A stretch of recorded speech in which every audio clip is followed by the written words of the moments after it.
What is it do you think is the most annoying thing to you mentally? Because obviously there's a lot of people that are annoyed that aren't on the Kobe side that are annoyed by things he says and does. Then he has his fan base obviously as well. What is it that annoys you the most? Obviously you say his whole act is fake and everything, but what is it that just really makes you roll your eyes back? Because I'm just curious because if it's I want to see if it's the same as me and maybe some other people that I know. You know what's funny, Mike? What annoys me the most is the fact that normally if someone says Tyron, I did this to Tyron, he's this, he's that. I'm I'm so I'm so aware of who I am. Nobody could ever really bother me by telling me I'm something that I know I'm not. Right. So it's almost like him saying I'm green. Yeah, right. Tyron, I beat him in the gym. Okay, Tyron is green. Tyron is purple. And that's how I separate myself from how far from the truth. But unfortunately, I have to address what he says. I have to address what he's talking about because it's not just a fight. I can't lose a press conference. I can't let him. No, I could, but why? When it's an opportunity to let motherfuckers know.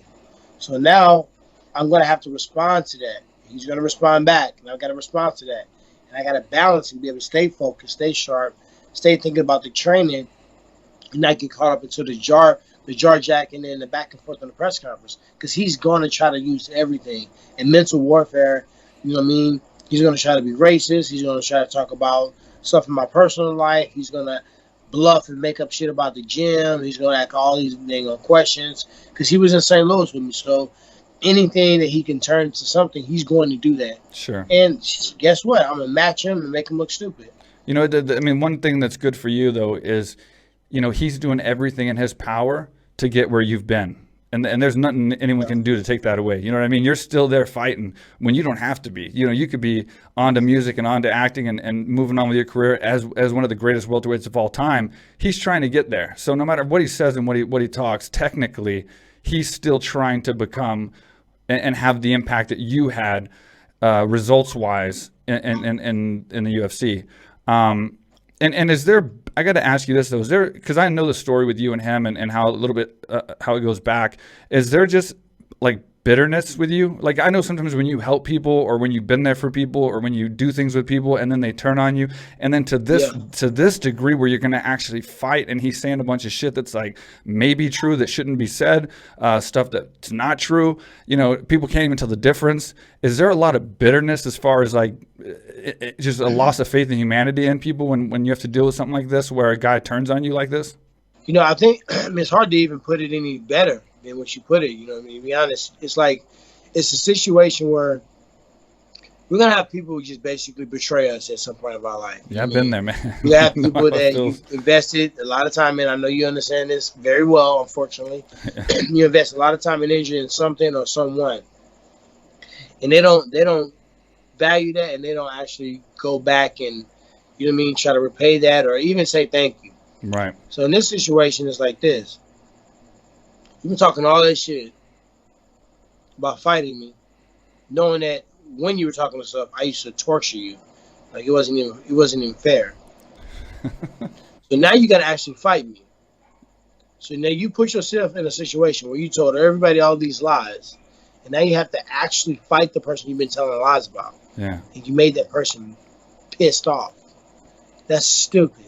Yeah. So in my mind, that's the bag I got to fight out of. I got to fight out of like, oh no, you've been talking all this shit. Because when you talking and having fun and sparring, you never get tired. So he may have the cardio, but when I flip the switch to me teaching him a lesson and talking to him like he might look like he a son getting a whooping, I don't think that the conditioning is going to be to his advantage. Right. Because when you're in that zone, it's a whole different. It's a whole different zone when you talking shit and and you almost forget that you sparring and fighting. And I think I just gotta make an ugly fight, man. I gotta make an ugly fight, and I got all the tools. I got everything I need. I don't need to add too much more. I just need to understand and be confident that that's enough. Sometimes we overdo it because I got to be in such good straight. I got to do 7 times the amount of stuff that I did the last time. No, if I was planning on sprinting 25 minutes, it shouldn't matter who it is. Yeah. I mean, when I move forward and it's me, I never lose. I'm never going to lose. So if I'm moving forward, it don't really matter what he had game plan for 25 minutes, because now you got to deal with what I got to plan. Yeah. And that's going to supersede just because you don't have it. You don't have the ability to just hit you one time. It's an over with. Like, we haven't seen him display that. Yeah. This stuff is pressure and volume.